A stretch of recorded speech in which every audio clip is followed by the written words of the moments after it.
வணக்கம் தமிழா. அன்புமணி ராமதாஸ் அவர்களுக்கும் ஒன்றே ஒன்று தான் சொல்லிக்கணும். உங்கள் 2 பேரையுமே நம்பி அந்த சமூக மக்கள், வன்னிய சமூக மக்கள் இருக்காங்க. நீங்கள் 2 பேரும் பதவிக்காக அடிச்சுக்கிறது, அந்த மக்களை அசிங்கப்படுத்துகிற மாதிரி இருக்குது. இதே ராமதாஸ் அவர்கள்லாம் சொன்னாங்க, இந்த பதவிக்கு நாங்கள் ஆசைப்பட்டா சாட்டையை எடுத்து அடிங்கன்னு சொல்லிட்டு. உங்களை எந்த சாட்டையால் அடிக்கிறதுன்னு தான் தெரில. மக்கள் அந்த சமூக மக்களை நீங்களாம் அசிங்கப்படுத்துகிற மாதிரி இருக்குதியா? வெக்கமாக இருக்கியா? அப்பம் புள்ள சண்டையில் ஒரு சமூகத்தினுடைய எதிர்கால வாழ்வியலை நீங்கள் அழிக்கிற மாதிரி இருக்குது.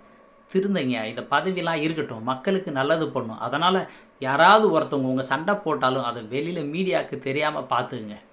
உங்களை மட்டும் இது பாதிக்கப்படலை, உங்கள் சமுதாய மக்கள் அத்தனை பேரையும் மன உளைச்சலுக்கு இந்த பதவிக்காக அடிச்சுக்கிறாங்கன்னு சொல்லிட்டு அந்தளவுக்கு அவங்களுக்கு பதவி வேறு எடுத்து போயிருக்கீங்க. வேணாயா, திருந்திங்க. அசிங்கமாக இருக்குதியா? வேணாயா இந்த பதவி வேறு.